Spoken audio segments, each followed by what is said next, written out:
So tell us what then Monk Manual actually is. I mean, it's a productivity system we know, but what else? The thing is the closest thing. So there's Monk Manual, which is the overarching organization, and that's actually a number of different things, right? There's different tools, resources.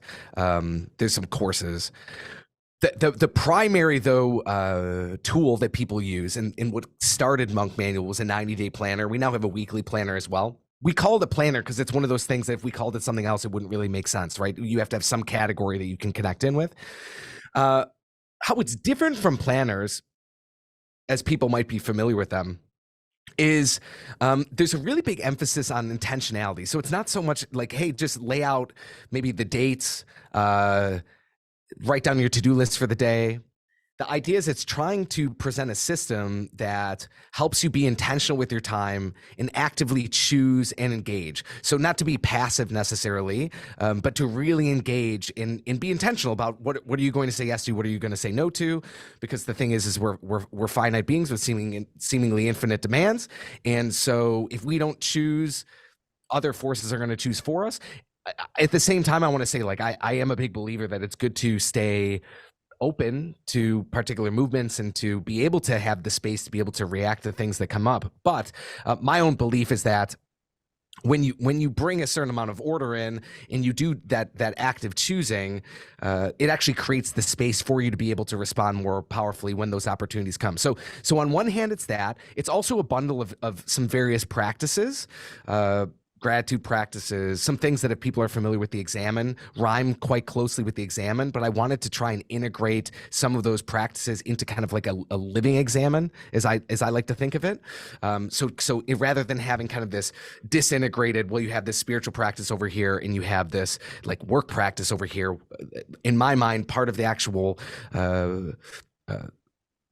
one of the things that inspired my imagination around monks was that they lived this very integrated life that was like active and spiritual all the time. They don't have this illusion of, hey, I got my active life and I got my spiritual life, but it's all happening all at once. And it happens to be active and spiritual fully in both directions. So there's other practices in prompts that are included.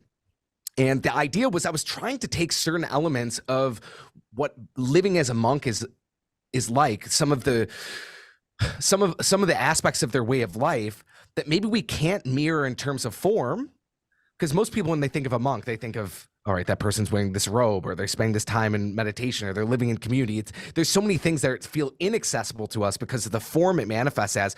But I was interested in what is the function behind that form? Like, what were they actually, what is the purpose behind it? Because there's probably ways we can achieve similar purposes in our own life. So I've tried to bundle those things together. And then the other thing that you'll notice in the monk manuals, there's a pretty heavy element of reflection. I would actually say that's probably one of the main differentiators from a lot of other systems. It's also one of the main value adds, I guess. I think it's a really, really important part of the tool, because my own belief is that our own path as human beings, anytime we're iterating ourselves, what happens is, like, someone listens to this show, right? Maybe they take a new idea, it's a new data point, and they think, oh, I'm going to maybe approach this a little bit differently.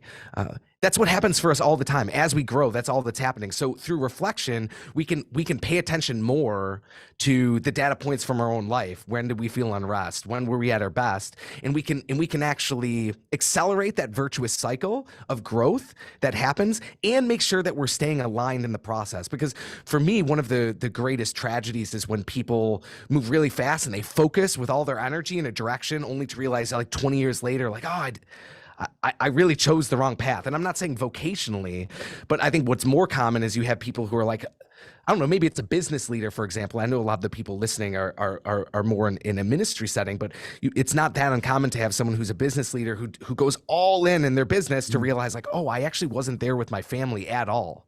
And that's difficult, right? And it's not necessary, is what I'm trying to get at. Like, I think that those data points in our heart are always there, and if we can stay with that, or in the movements that are taking place, that just really serves us well, and we can kind of participate in the process of life that's already taking place.